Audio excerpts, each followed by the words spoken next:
करण्यासाठी अमेरिकेनं विध्वंसक अशा क्षेपणास्त्रांचा मारा केला। ऑपरेशन एपिक फ्युरीच्या 24 तासात अमेरिकेनं इराणमधील तब्बल 1000हून अधिक लष्करी तळांना लक्ष्य केलंय। या हल्ल्यासाठी अमेरिकेनं आपली संपूर्ण शक्ती पणाला लावली।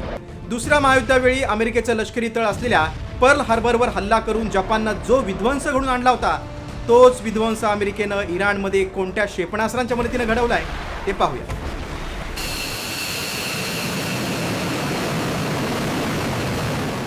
B2 स्टेल्थ बॉम्बर, जगातील सर्वात प्रगत लढाऊ विमान, रडारला चकवा देत 2000 पाऊंडच्या बॉम्बचा इराणवर मारा। लुका स्टेल्थ ड्रोन हा अमेरिकेचा नवा आत्मघातकी ड्रोन आहे।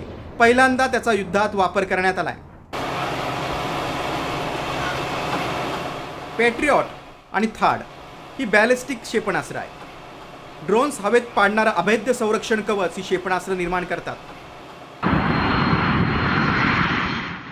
P8 पोसायडन, पाणबुड्या आणि जहाजांचा माग काढणारं लढाऊ विमान। MQ रिपर ड्रोन हा लेझर गाइडेड मिसाईलनी सज्ज असून अचूक लक्ष्य साधण्यासाठी प्रसिद्ध आहे। अमेरिकेच्या हल्ल्यामुळे इराणची अणुकेंद्र, IRGCचे तळ आणि नौदल आता कमकुवत झाले। मात्र अमेरिकेच्या या एपिक फ्युरीनं जगाला आधुनिक युद्ध कसं लढवलं जातं हे दाखवून दिलंय। दुसरीकडे इराणनंही आपली शस्त्रसज्जता जगाला दाखवून दिली, त्यामुळे हे युद्ध अधिक पेटण्याचा धोका आहे। ब्युरो रिपोर्ट, साम TV न्यूज।